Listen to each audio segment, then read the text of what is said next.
Hello, wizards and warriors. My name is TBSKine, and let's get back into some League of Legends lore some more, because there's been a bunch of it released, and we haven't really had a chance to talk about it.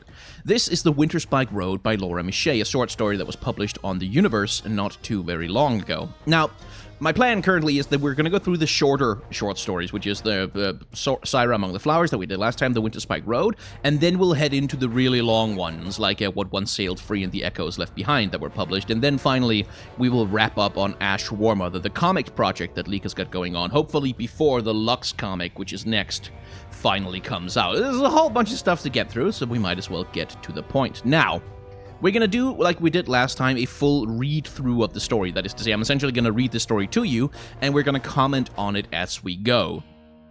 So the Winterspike Road is a Darius story. That's to say, it's a story about Darius, but it's not a story that features Darius as the main character, which is something we're going to be talking about a little bit. But anyway, the Winterspike Road by Laura Miche.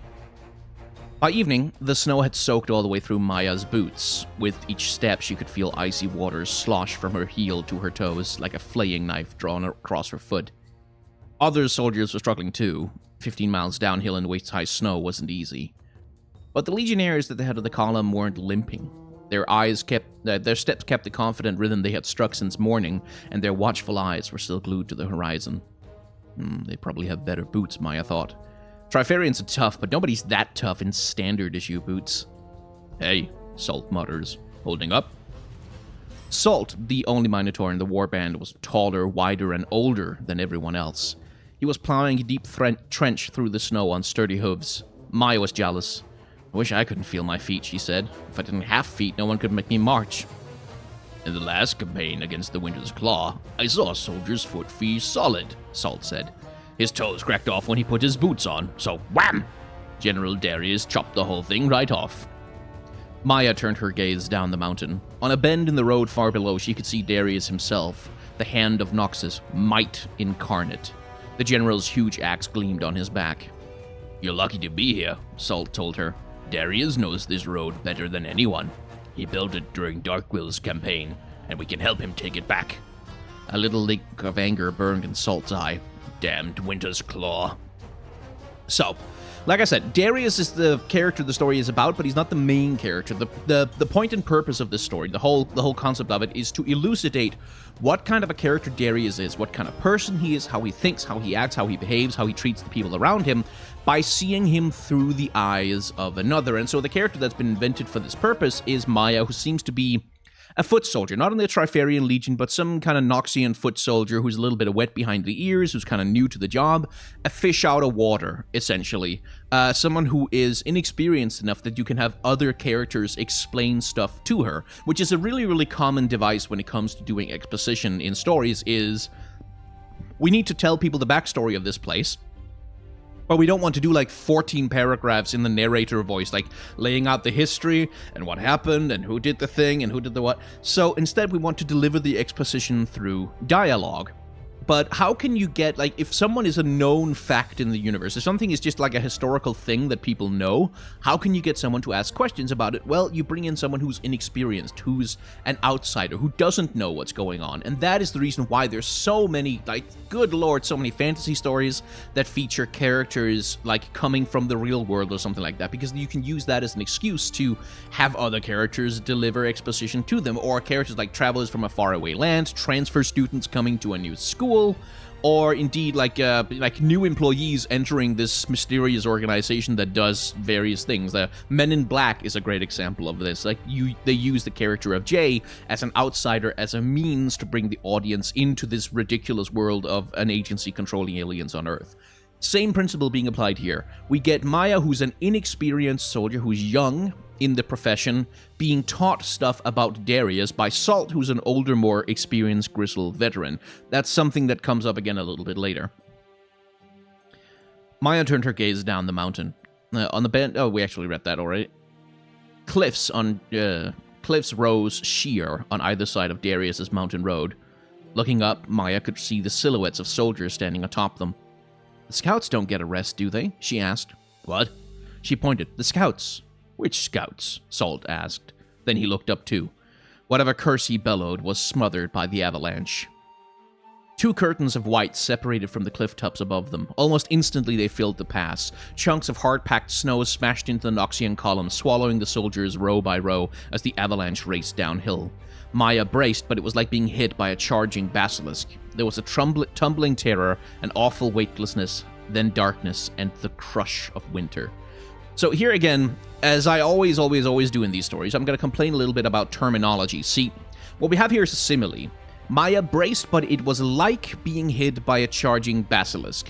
So the trouble we have here is we don't know what a basilisk is in the League of Legends universe. And the thing about basilisks is like they have a hell of a lot of different type. Like they've been realized in many different ways across many different fantasy properties. So me, having read a whole bunch of fantasy, I'm like, do they mean basilisk as in snake that can petrify you by looking at you, or as in a huge cockerel snake hybrid with 4 legs, or is it like a big lizard, or is it like a Harry Potter? But like, what do they mean by that? And that's a problem for me. The problem for everybody else is because we don't know what a basilisk is in the League of Legends universe, we don't know what it's like to be hit by a charging basilisk. Are they very large? Are they very heavy? Are they made of stone? Who knows? We don't really know. So the thing that's being done here is that the author is using this in-universe terminology to sort of establish, to world build, to say, hey, there are basilisks in the League of Legends universe, and you can infer by the fact that the simile that's being made is that the avalanche is like being hit by a charging basilisk, but what you're being told is that being hit by a charging basilisk is like being hit by an avalanche. So there's a clever little reverse here. This can be a good way to world build, but again, my complaint as always is that basilisks don't show up in this story.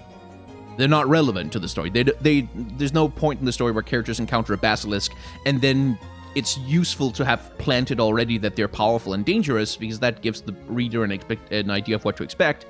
That's not really there. And so what I would have said, but it was like being hit by a boulder or something like that, because we don't know what it's like to be hit by a basilisk, but as human beings, as readers, we all know what it's like to be hit by a boulder, or at least we can imagine.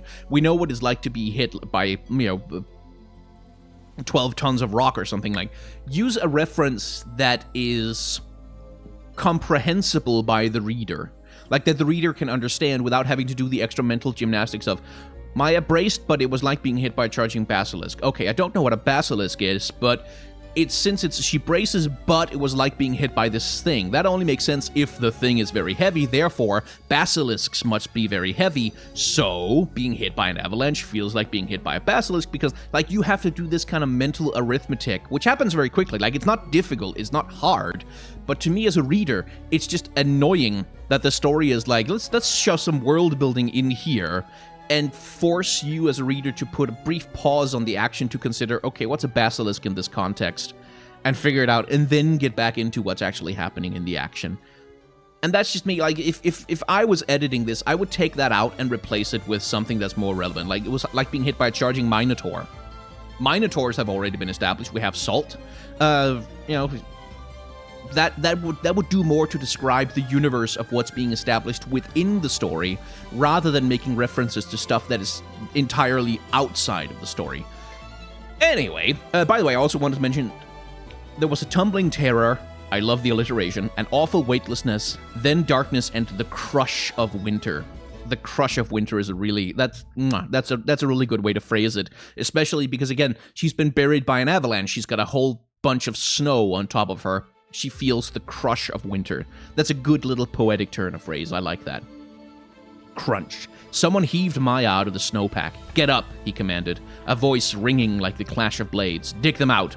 She shook herself and started to dig. Then she realized she was digging beside the general himself.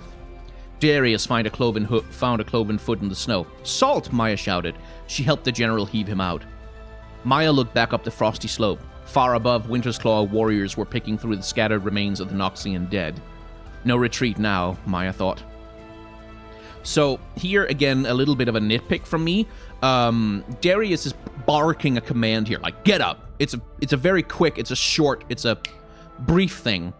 And then the voice is described as a voice ringing like the clash of blades. But the clash of blades is like when two blades clash, you get ka-ching, like you get that that hum of the metal as it's being struck, like a bell, essentially.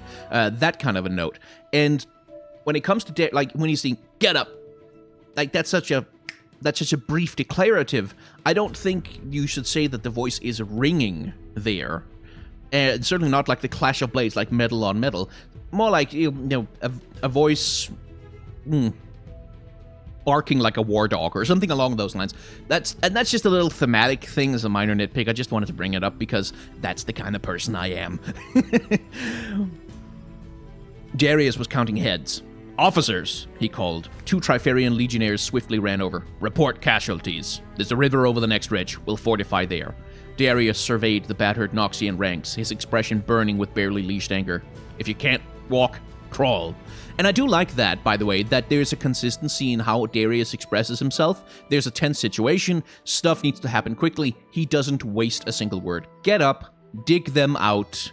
Officers, report casualties. There's a river over the next ridge, we'll fortify there. He uses as few words as possible to communicate the information that he needs to, which is something I certainly know for myself. With the temptation when you're trying to write a character and you're trying to show their competence and their strength and their power, the temptation is to try and make them be clever with words, to try and make them deliver a joke or a little insight or sort of be clever about things. Sometimes that's not the right choice. Sometimes what you need is someone who barely reveals anything about themselves by using as sparse language as possible to show, rather than tell, that they are competent and that they are in command and that they are, taking charge of a situation. As the pale sun plummeted towards the horizon, Winter's Claw skirmishers followed the Noxian column all the way down to the frozen river, peppering them with barbed arrows. However, the probing fire didn't slow down the disciplined Trifarian Legion. Maya's breath grew ragged as she hurried to keep up with them. Here I feel like this is a little bit redundant. Like, we've already established that the Trifarian Legion is highly disciplined and doesn't slow down even in adverse conditions, because that's literally one of the first things that happens in the story, is that we're told that the Legionnaires at the head of the column weren't limping, their steps kept a confident rhythm, they struck some... Like, we already know this, and I think it's a little... Because it's such a short story, like, this is a thing of planting and payoff, right? When you plant some information, when you need people to understand a certain piece of information, it can be good to repeat it multiple times as a reminder over the course of the story. But this, like, it's literally been, like, less than a page's worth of text since the last time this was reinforced to us, so I feel like we kind of already get it. And this is one of the things that can be really difficult about writing these very short stories, is especially if you have instincts, and this is something I know for myself, if you have instincts that like to imagine things in grander scopes, like especially if you're world building for a larger universe, it can be hard to kind of rein yourself in. And it can be easy to be a little overeager or to just kind of to use techniques that make a lot of sense in the context of a longer story, but don't make as much sense in the context of a shorter story. And I think I feel like that's what's happened here. I don't want, like, again, every time I do these criticisms, something I should remember to point out is that I'm not trying to make proclamations about what the writer was thinking or intending, but I am telling you what's being communicated to me, what it seems to me the writer is intending, and those two are not exactly the same thing. That's the thing that tends to trip people up in English class and stuff like that, when they're being asked to, oh, tell us what the protagonist was feeling because of the blue curtains in the window or whatever, and people immediately go, how the hell am I supposed to know what the author was thinking? I only have the book. But the question you're being asked isn't, tell me what the author meant. Like that, oftentimes actually that's the question they're being asked, which is one of the problems, is tell us what the author meant by this thing or that thing, which is, you can't tell anyone what the author meant. What you're supposed to do is deliver like a reasoned interpretation. This is the information that's being given to me. This is what that information communicates to me. Which is a long tangent just to say, when I criticize this stuff, I'm not saying the writer intentionally made a mistake, or the writer was incompetent or stupid, or that they did something bad. I'm saying this is how it reads to me. Which can happen because of, like, what I bring to the story as a reader, not necessarily because of what the writer put into it. And it's one of the complicated things about criticism that can be really annoying to have to deal with. And it's bad when I forget to bring that stuff up, because sometimes I feel like I'm being more of a dick to the writer than I need to be, and I don't want to be a dick to the writer. I want to dive into their work and figure out what they're doing and how it's working. Anyway, Maya's breath grew ragged as she heard to keep up with them. There was a lot of talking. The frozen river was wide and slick enough to make it a dangerous approach for the Winter's Claw, and by holding the bank, the Noxians knew any attack would have to come from the nearby tree line. In spite of the sporadic fire from the shadows beneath the pines, Darius ordered 2 snow trenches dug parallel to the bank. Soldiers repurposed shields into shovels, and Maya saw Darius doing the same. "Remember this," Salt said. "You saw the hand of Noxus digging with the infantry." Right, there's 2 things I wanted to point out here. First of all, this is, like, there's something really expert being done here that you kind of hardly even notice. Which is you're setting the stage for the battle to come, right? There's a fight to come. The environment, the landscape of what's going on there is important for how that battle shakes out, as we shall see in a minute. So the writer manages to establish the scene for us, not even with that whole paragraph, but there. The frozen river was wide and slick enough to make it a dangerous approach for the Winter's Claw, and by holding the bank, the Noxians knew any attack would have to come from the nearby tree line. In spite of the sporadic fire from the shadows beneath the pines, Darius ordered 2 snow trenches dug parallel to the bank. Boom. We have our battlefield. We have the banks of a frozen river, which is sort of slick and open, and, you can't approach in stealth, and it means you always will have sight of the enemy, and we know that there is a nearby tree line from which the enemies will come. That gives me, as a reader anyway, a very clear idea, okay, what's this battle scene like? Like, where are the combatants arranged? What are the stakes? Where will the enemy be coming from? Which is a great way to plant that cinematic imagination in the head of a reader. That's something that I particularly enjoy when I'm reading combat and battle scenes in fantasy, especially, is to imagine, like, the gorgeous landscape, the white snow, the red blood, all of that stuff. And this is just the right amount of stage setting for me. Like, I think what would have annoyed me is if there had been extended descriptions of, like, the river, and it was this color, and you could see bubbles trapped beneath the eyes, and, like, if there was too much description, if there was too much painting the scene, that would slow down the pace of the story, right? Right now we have Noxians under fire, desperately trying to defend themselves. This is not the time to do extended poetic descriptions of the landscape, so instead, just the basic outline of the information that we need. And that's enough to set the stage. And that's something that's really, really hard to do, which is the thing that can be invisible, is that it can be really hard to manage that balance of painting a picture for the audience so that they can imagine the battle scene and just the staging of what's to come, while simultaneously not providing so much information that you slow down the pace of the story. And this is just really well structured. At least I think so. The second thing I wanted to bring up, again, as we mentioned earlier at the start of the story, the point of this story isn't about Maya. It's not about what happens with the Winter's Claw. It's not about the road. It's not about all of that stuff. It's about Darius. What kind of a leader is he? How does he behave around his soldiers? What kind of a person, what kind of character, what kind of man is he? And this is where maybe I feel like the story is being a little bit heavy-handed, right? So this one is really, really good. At the start, right? In the last campaign against the Winter's Claw, saw soldier's foot freeze solid. His toes cracked off when he put his boots on, so wham, General Darius chopped the whole thing off. That's a good one, because that's an anecdote being told by one soldier to another that tells us something about how Darius is like, you have a foot that's got massive frostbite, well, okay, I'll just cut it off. Like, no attempt to do the healing. No, not gonna stop to wait for the dude to have his foot thawed out or whatever. No magic spells or anything. We'll cut the foot off. Practical solution. Let's keep moving. Right? That works really well. But then there's this one where Salt is. Remember this. You saw the hand of Noxus digging with the infantry. Yes, we already get it. Darius is a practically minded man.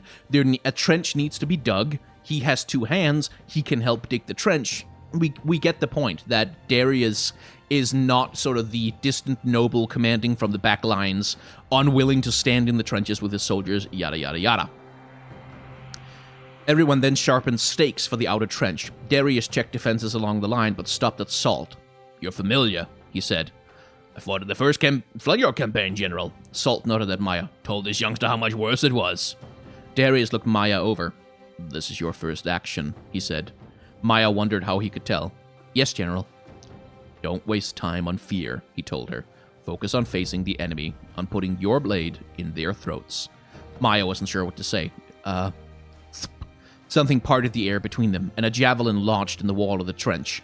Maya turned toward the tree line. Branches were shaking, blades were shining, and moonlight glinted on polished bone. Again, great way to set the stage. Stand to, Darius bellowed. As the Noxians scrambled for cover and another volley of javelins flew from the trees, Maya saw a soldier stagger, 3 feet of knotty wood sprouting from his chest. This, too, again, great little poetic description. There's wood sprouting from his chest. That's a really nice way to put that. Darius pushed past Maya and Salt, arrows pinging off the axe on his back. Soon. They'll charge soon, he told them. His eyes were lit with fierce excitement. That's when we'll strike. And just as he spoke, a snarling came from the trees. A pack of 6-legged cat-like shadows raced out of the darkness, trained wild claws leaping for Noxian throats, though the Winter's Claw followed. And again, here we see Darius, he pushes past his soldiers and stands in front of them, protecting them from arrows. See, he's a good practical soldier who's not afraid to be in the trenches with his men. Like, my point here being, I get what the story is trying to say about him. I feel like maybe it hammers it home just a little bit too much. Like, I got it after the first time. The second time was a reminder that happened a little bit too early. The third time, it's like, yes, I got it. I got it. I know. And, like, but of course the question is, what would I've put in there instead? Well, you know, anything else. Like, there's other stuff you can do during a scene like that than spend the moment reinforcing Darius as, you know, the honorable good soldier who's in the trenches with his men. You can do some stuff like his determination, his anger, the ways in which he treats his immediate inferiors, like stuff like that. As Trifarian legionnaires rose from the trench to meet them, Maya drew her sword. She saw Darius bring his axe down like a guillotine. Yeah. She rose, too, ready to fight, when Salt collapsed beside her. A javelin was buried in his shoulder. Oh, he gasped. But Maya planted herself beside him. Winter's Claw warriors were on them in an instant, hatchets swinging. Salt deflected a skull-crushing strike. Oy. Worst possible timing for a sneeze. With his good arm, and Maya tripped their attacker, but instead of delivering the killing blow, she turned back to Salt. She could save him. She had to.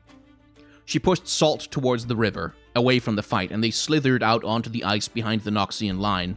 As Salt fell to his knees struggling for breath, Maya had the sudden urge to flee across the river with him. Don't! Salt could tell what she was thinking. A Noxian never flees! Maya's heart seemed to be beating in her throat. She opened her mouth to argue with Salt. I am a Noxian, I am! But her mouth refused to form the words. Then Salt's eyes widened, and a heavy hand landed on Maya's shoulders. She knew who it was before she turned around. Face the enemy, Darius growled. You're not facing them. With a flick of his arm, Darius spun her on the ice. Noxians who flee, die. By your hand, Maya knew, by that axe. As she stared, Darius hefted the axe above his head, and for an instant Maya thought, this is it, my execution. But the moment never came. A flurry of arrows ricocheted off the flat of the blade, falling harmlessly around them, and Darius lowered the axe again. Noxians don't run. We win, he growled. We chop them to pieces for what they do to us. And here again, this is a reminder. Again, that Darius is raising his axe to protect his soldiers. He's already done it once. We've already had the thing. We've had the reminder. We've had the re-reminder. We've had the re-re-re-reminder. It's too many times. At least for me. I feel like that's a little... I got it. You could do something else also. You can have more scenes of Darius actually doing fighting. You can have a scene of him enjoying the combat, enjoying the battle, which is also a part of his character, is that he enjoys getting his hands dirty. He's not just in the trenches with the soldiers because he's a good, honorable man. He's also there because he likes being there. He likes the fighting. He likes the battle. Anyway, and suddenly, Maya was angry, at the Winter's Claw, and at herself and at her fear. With jerking frozen limbs, she shoved Salt aside. She heard him grunt as he hit the ice, but she left him there, and Darius did too. Beside him, lockstep, she ran into the whirlwind of Noxian steel. Their blades flashed, and Maya swung hers until her muscles burned and her hand was sore from impact after impact. And with each hammering blow, she reminded herself, live, win, chop them to pieces. By sunrise, the Winter's Claw had been routed. When they returned, Darius and Maya found Salt at the riverbank, his chest prickled with arrows. Dead. Maya felt numb. She'd been telling herself, maybe he rallied, maybe he fought, but he had just died where they left him. I was trying to protect him, she told Darius. He was a good soldier. I was trying to protect him. Darius paused. That was a poor decision, he said. Maya startled, Sir? You should have been fighting alongside soldiers who still had a chance of living. He turned his gaze to Maya. She shuddered. His eyes were like iron. Old Salt was ready to die, but you should have been ready to fight. Yes, she stammered. I'll be better, sir. Darius turned north, towards the dawn-lit slopes of the Winterspike Mountains. Maya could see campfires up there, smoke rising through the trees. The Winter's Claw, waiting. Then do it fast, Darius said.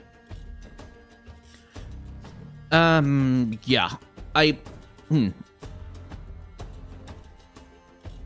So I'm kind of considering what I feel, because like the first couple of times I read this bit, it felt a little bit too poetic for Darius. Like, it felt like he's doing this floating opposite. Old Salt was ready to die, but you should have been ready to fight, which is a common rhetorical device, right? You should have been, it was a poor decision to protect him because you should have been fighting alongside soldiers who still had a chance of living, right? And that's a rhetorical device that makes perfect sense in like political discourse or philosophical conversations and just like in general in talking about principles, which is what Darius is doing here. But what the thing that gives me a little bit of pause is the character as he's established is someone who barks orders, who talks in declaratives, who talks in he doesn't give advice to people, basically. He gives commands. He tells people what needs to be done, and then he's right there alongside them doing what needs to be done. This right here is more principle. And there's nothing really wrong with that, because I'm sure Darius has principles. I'm sure he can employ rhetoric. I'm sure he can talk like that. It's just the situation, which is they've just been attacked, they're done with the battle, soldiers dead on the ground. Something about it didn't sit right with me. And the reason I'm hesitating is because I can't really articulate why in a very sensible way. It's just something about that felt a little bit too poetic, a little bit too pleased with its own phrasing. Not like in a sleazy or an arrogant way or anything like that, but just like a little bit too much like it was about the phrasing and enjoying the cleverness of the language, where Darius himself wouldn't really have time for clever language. He would just have to say stuff that was obviously true. Old Salt was ready to die, but you should have been ready to fight. No, you should have been fighting alongside soldiers who still had a chance of living would probably have been enough. Like that thing about, that line about Old Salt being ready to die, you should have been ready to fight, that it just doesn't really work for me. Anyway, generally speaking, much like the last one, what I like about this very short story is that it is very short. Like I said, with the world building and the establishing the scene of the riverbanks before the fight, it doesn't waste a bunch of time. It doesn't spend too much time going into the details of the Freljord, going into the details of Noxian colonization of the Freljord. It doesn't bother wasting time with who the Winter's Claw are, why they're attacking the Noxians. There's no moment of seeing, an enemy soldier going, you have invaded our lands, we have reason to throw it out, blah, blah, blah, whatever. None of that. It's just soldiers, there's an attack, we fight, and Darius does stuff in the trenches alongside the men in the front. It doesn't waste any time. Much like the Syra story, that's something I really do appreciate, is that, you respect your reader's time. We're here to read a story about Darius fighting in the Freljord. We're not here to read an extended, lore Bible about the Freljord and Noxus and politics and stuff in the League of Legends universe. Which is something that some of the older stories in League of Legends, some of the narrative that used to be put out, had that problem sometimes where they just could not quite contain themselves. They couldn't quite stop themselves from putting a bunch of extraneous world building into even the short stories. And I was always kind of annoyed by that. So I want to recognize that it's not present here. It has been clearly excised. They are trusting the reader's understanding, and they're respecting the reader's time, which is good. At least insofar as I have opinions about this stuff. Anyway, link to the story is down in the description as usual. If you've enjoyed this video, then there's a like, comment, subscribe, yada, yada, yada. If you want to support the channel, then you can sign up for a monthly subscription via Patreon, which helps me out with stuff like rent and food and clothes and all of the basic stuff, like internet access, also very useful for the job that I have chosen to do. if you want to do that. You can also help out with a direct donation with the links down in the description as well. If you don't want to do that, or you're not able to do that, then that's completely fine. Like, just watching the video is more than enough, and thank you very much for watching the video. If you not enjoyed the video, of course, there's the dislike button down below, and once you click it, I'm sure nothing bad will possibly happen to you. Like, I don't know, I mean, I don't know what stories you heard, or, like, some people filling your head with nonsense about, you know, traps and that. No, just, it's fine. It's fine. It's fine. Like, and the smell is, like, the smell is not cyanide, it's just, I don't know, something in the oven. It's okay. You can click it. Thank you very much for watching.